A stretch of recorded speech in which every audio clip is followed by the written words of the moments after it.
Hey, what's up, y'all? It's popping. It's D. About to react to this TroyceTv vid. This is the unpopular opinions video. Y'all told me to do a part two, so here I am doing the second half. So let's watch. To be honest, the reason she's Oh been able yeah, to he get was with all talking this shit she's about. gotten away with is because, let's be real, she benefits from pretty privilege, in my personal opinion. She's talking about throwing shit at men. I had a broke man propose to me one time with a Walmart ring, girl. Let's speed this part up, cause he already did a whole video on her. I almost feel like throwing up. My stomach started hurting and everything. I took the ring on. I threw it out the window like a couple days later, and then I broke up. Ooh, child. It was terrible. Quick, fast, and in a hurry. Girl, a marriage proposal is not a good thing unless it comes with a lot of money. Telling men that she wants this, having a feisty attitude and being mean to men, and evidently it benefited her because apparently she's happily married, she lives a very happy life, she has a nice home, she has a happy family, and she's apparently doing pretty well for herself. So she claims. But I'm not an expert on relationships, trust and believe me, so take what I'm saying with a grain of salt. I see a lot of red flags in some of the things that she does say, where even though she does have some pretty good knowledgeable advice about holding yourself accountable and being aggressive when getting what you want. Let me tell y'all one thing that I have noticed about a lot of women. They want the type of men that very feminine women can get easily. And they ask a certain questions. Well, how can I get him to come over to me? How come men don't approach? This is the main reason. Men love feminine women. The more feminine you are, the more you will be approached. The more feminine colors you wear, the better you smell, the softer you talk, the more you smile. You're wearing dresses. That is what attracts them.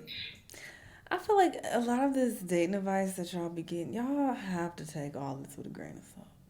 This is not a one size fits all situation. This does not apply all the time. This is these people's opinions based on their very, very limited experiences. Because I never wear feminine colors and I get approached all the time, okay? And I wear black a lot. So my closet is about 85% black. And I am not just around smiling because I'm not looking for anybody.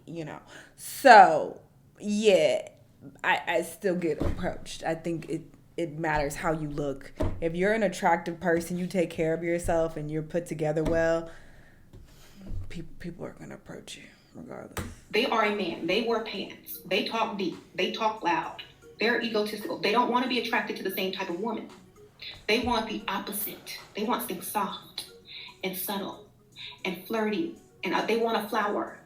They don't want a weed. They don't want an aloe vera plant. They want a flower. If you're not a flower, why would they come to pick you? Now, clearly she's a woman in her 40s, very well seasoned, and has definitely lived her life a lot. But trust and believe that some of the things she says does sound like a lot of red flags, only because even though she bagged a rich man that takes care of her, and she has kids and a nice home, and she got a guy that takes good care of her, she said in a very interesting live one time that she really wouldn't give a damn if her man cheated on her. What would you do if James cheated? I really don't even look into his stuff to even know if he would cheat or if he's cheating. But he's home every night, super early and sleep. So I don't know if I would really care. You know what I'm saying? Because I'm not like the type of woman that's all up in his business. I don't care. I have goals. Super goals.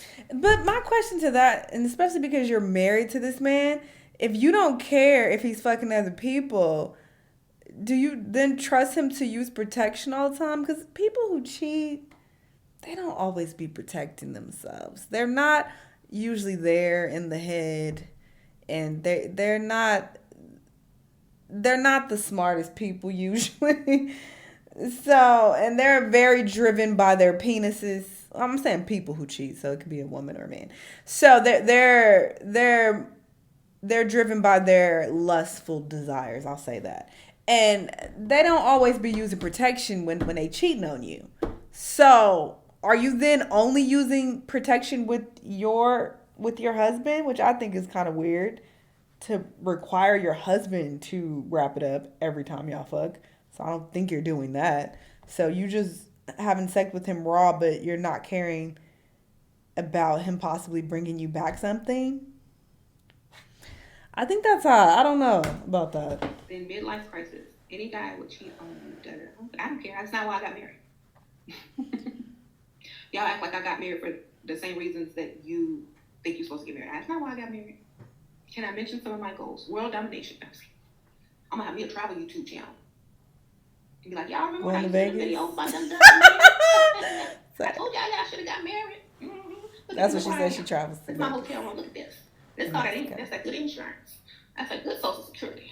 I do kind of side-eye her, and I feel like if a lot of women listen to her, they gonna end up just like Angela Bassett, setting cars on fire and shit, or they gonna end up just like that lady from the movie Diary of a Mad Black Woman, getting dragged out of the house because assimilating and going for the bigger. That's probably why he made a video on it, because he wanted to expand on it. When Joan picked the rich man over the regular I'll man in skip the show. this. Let's think for a second. We don't live in our household, and a lot of us don't even know who her husband even is, or what his perception of their marriage is.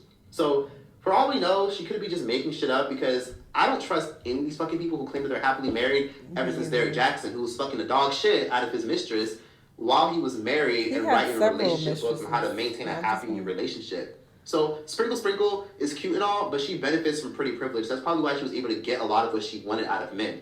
And I might even have a lot of other, conspiracies on what she had to do to get what she wanted from these men. But that's another video, in my personal opinion, that I don't feel like sharing right now, because this is not that type of unpopular opinions video. But I'm pretty sure y'all know where I'm getting at.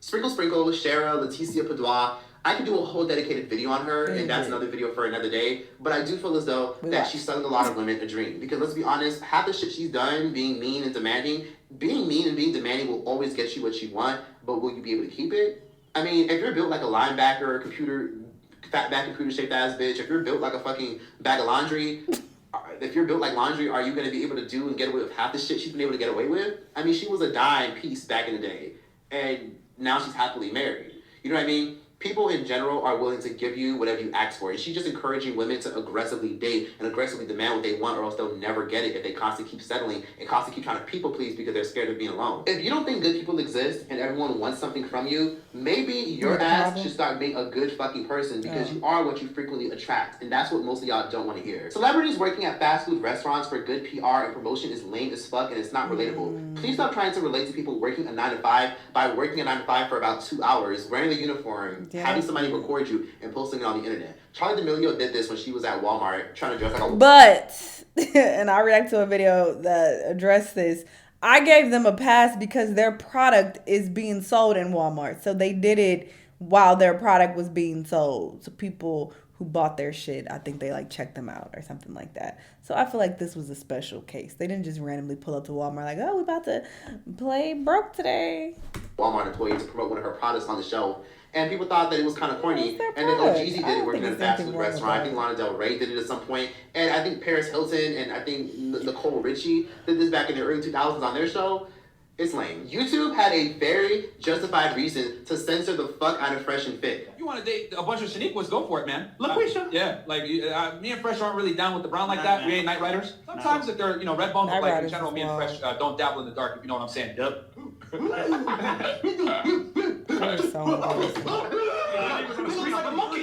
Preachers over there looking like McGilla Grill and Donkey Kong having the baby. Rich like this is heavy. But your co-host.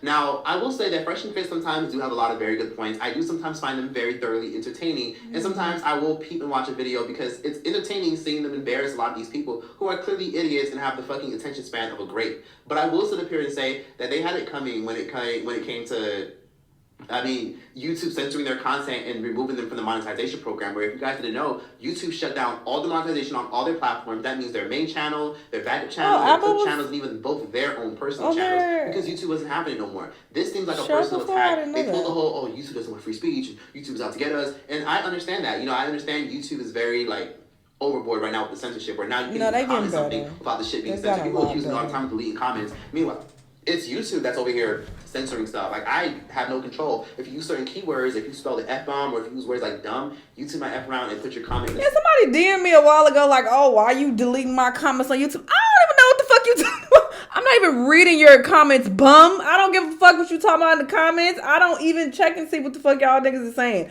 I'm looking for videos to react to, and I'm going about my business. Who are you to even think you that important? I don't give a fuck. What? but YouTube does like censor certain shit. So maybe you was trying to curse me out because in the comment where they were accusing me of deleting their comments, they called me a name. So I'm like, okay, maybe use this same slur to insult me in your comment, and that's why they censored it. But it don't even have to be a slur. It could just be a keyword that they deem to be offensive or something of that nature, and they'll like censor it to some degree, and people thinking, oh, you must be removing it. I don't give a fuck. I want you to engage and talk shit under the comments. More engagement, it actually pushes my videos out there. I'm not deleting shit. Spam folder or YouTube ain't let you post your comment. You know, they even removed the dislike button. So YouTube has been very strict on censorship and trying to make people, you know, happy and peaceful and make everything PG-13. But Fresh and Fit had it coming. They had it coming. It wasn't just the, you know, women are this, the women need to be in my house, in my kitchen making a sandwich. It was other stuff. They had it coming. They just kept poking the bear because they thought they were so untouchable. You see what power, money, and fame does to people? This is what you don't want to be like, kids. You don't want to be these guys. Race should not be included on the census. Race should not be included on applications. Race should not be included in any type of, like, we should really just throw race away as a whole because I feel like it constantly stirs a divide amongst westernized society. Don't they do this it's fucking overbearing. data? People don't divide themselves with race. They'll find some other shit to divide themselves with, and I really just don't like whenever I fill something out or fill out an application and it literally says, what is your race? I always click prefer not to answer, or I'll just put I just put prefer not to answer because why the fuck does that matter? And I say why does that matter? Ignoring race isn't gonna make racism go away. I think they try to purposely find out what race you are so they can find out what areas deserve the most funding or what areas they should consider urban or where they can weed out where they should invest and they shouldn't invest. And to be honest with y'all, I think y'all should just start putting that you're white or that you just prefer not to answer on your fucking census or wherever you live. Because it's not like the census is even accurate as a whole. And let's be honest, most people didn't fill out the census, and on top of that, they claim that black people are only 14% of America. Now, I don't know about y'all, but that shit doesn't make any fucking sense to me, considering all the African immigrants that are constantly moving here, and considering all the Caribbeans that are constantly moving to the U.S.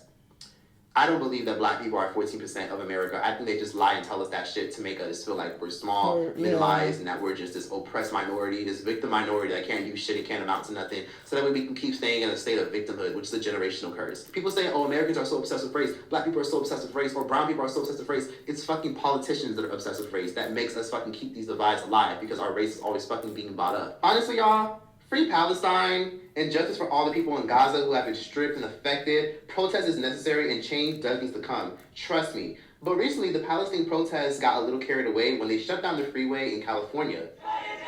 Where in California? Shut it down! We don't get it! Shut it down! Shut it down! Shut it down! Up with liberation! Up with liberation!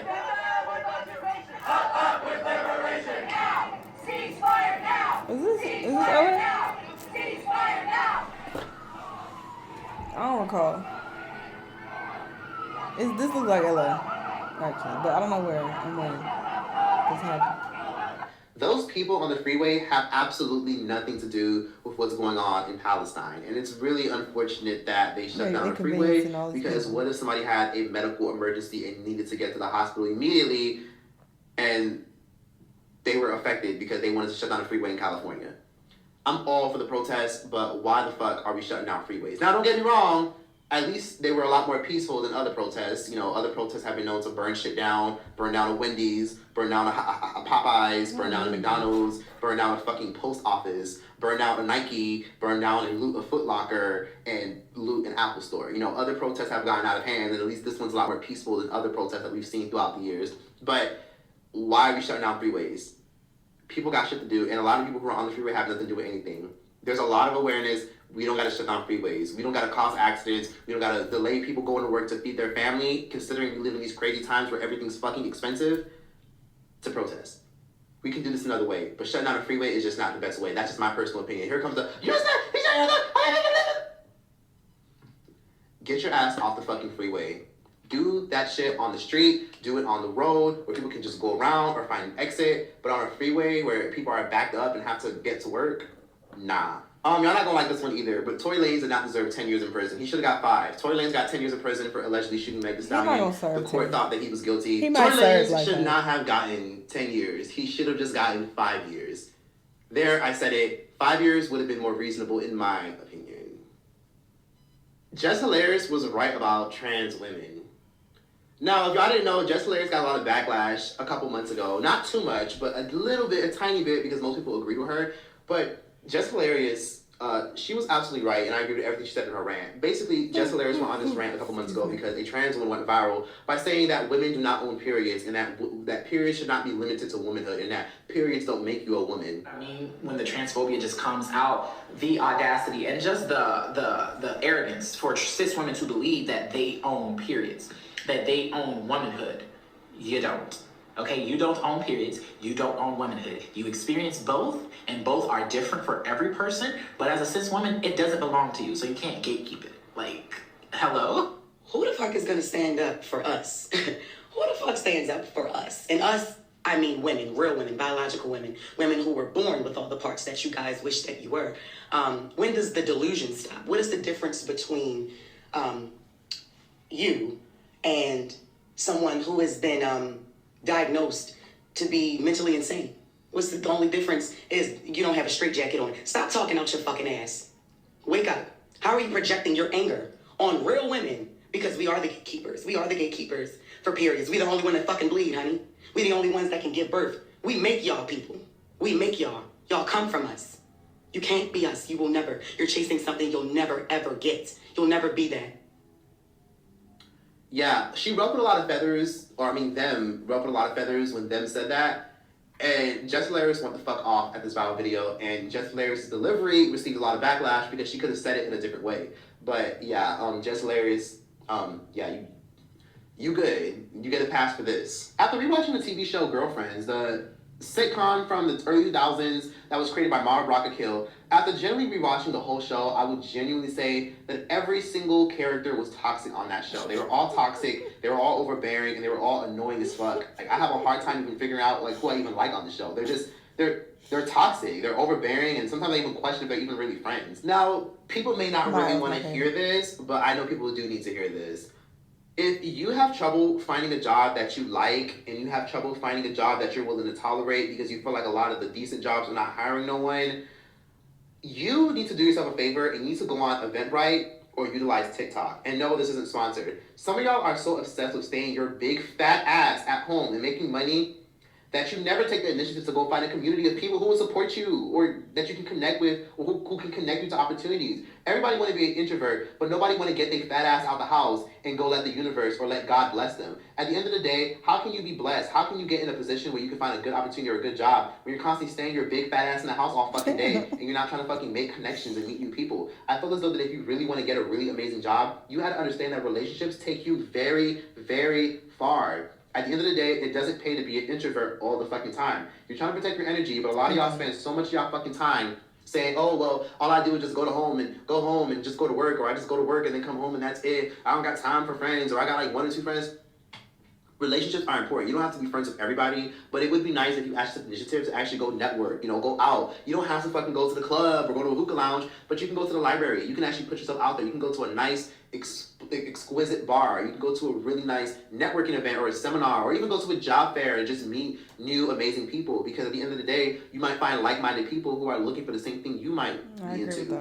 People say, oh, well, I don't know friends. Like, yeah, I don't got no friends. And yeah, like, these jobs suck. You need to put yourself out there. Fortune favors the bold. How are you going to get a good job if you're not even going out there to go network and go build bond or cool spots to like do work or take your computer at and just vibe? Go to a coffee shop that's not your usual, where you can just network and meet new people and just talk to strangers. Wear your best outfit, because you never know, you might meet your future employer, or you might meet somebody who may want to connect you to an opportunity, and all you did was talk to them. Ask people what they do for work. Ask people what their interests are, and be genuine about it, and you'll probably get a really cool opportunity. Most of the amazing jobs you probably got were from networking because you know someone. That's why a lot of times when you do an interview and you think you ace the interview, they'd rather put somebody in that they actually personally know, because no one ever wants to be the first person to take a chance on you. Barely anyone wants to be the first person to take a risk on you. No one wants to do that. Nobody wants to be the first person to be like, okay, yeah, I'll trust this person, because a lot of people have had their hearts broken or been shitted on. So go out there and meet people. Don't just fucking go find people to smoke with, or find people to just drink with or party with or get drunk with. Find people who do things that you like. If you like to paint, go to an art class. If you like to cook, take a cooking class. If you like the spa and you like relaxing, get a day pass to the spa. Go to the gym for a little bit if you want to. Go somewhere. Get out the house and try something new and go connect with other people, because that's how you make lifelong friendships. You may think you're too old, but you can make your best friend at 45 years old. You can meet your best friend at 50, or you can get your next life-changing job or find your business partner at 28, 35, 42. It's really never too late. You gotta put your ass fucking out there and stop fucking saying, well, I'm just an introvert. Bitch, get your ass up. Get up. Okay? Grow the fuck up. Preach. Open up those damn curtains, get in your fucking car, hop on that bus or that train, and just go meet new people with the intention of trying to meet somebody and say hello to at least 5 or 10 people and see what happens. You really just never know who you might connect with and who you might bond with and get along with. You just don't know what that can lead you. You might meet somebody who might invite you to an event or a party, and you might meet someone who wants to give you a job, or you might meet somebody who's looking for someone who has your skill set. Just make an effort. You can't be blessed if you can't go outside and catch those blessings. But that's all I gotta say on that. Hope you guys know this unpopular. I agree with that 1000%. I'm always preaching about going outside. Go do something. This is the problem with this day and age. Everybody is so obsessed with what these celebrities are doing, and it's crazy because that's why I have a job. I have a job because people care about this irrelevant shit. And I mean, it's bittersweet because on one end I'm profiting from it, but on the other end, I am always telling y'all to worry about yourself and go actually live your life. And you should not be concerned with what these celebrities are doing, these other people are doing online. Like, it's not the real world. You have to go out in the actual real world and live your own life, you know? So I do say that. I do say that a lot as well. But I mean, the reality is, I am reporting on a lot of this stupid shit, but I'm very transparent in saying I don't actually give a fuck about any of this. You know, that's why I say that so much. It's not just because I'm trying to convince y'all of anything. It's because I do try to convey the message that this is all stupid. Everything that we discuss, this pop culture shit, is all fucking stupid and irrelevant and will not help you in your own personal life. I try to be very open about that because I do want better for y'all. I want you to have a fulfilling life. This is why niggas are depressed and sitting at home all day doing nothing. It's sad. It's unfortunate, but you feel me? It is what it is. I can't force y'all to do nothing. Do what you want. Anyway, he had some valid opinions. I agree with some of this. Y'all let me know what y'all think, though. Let me know what other videos you've been watching. I'll see y'all in the next one. Bye!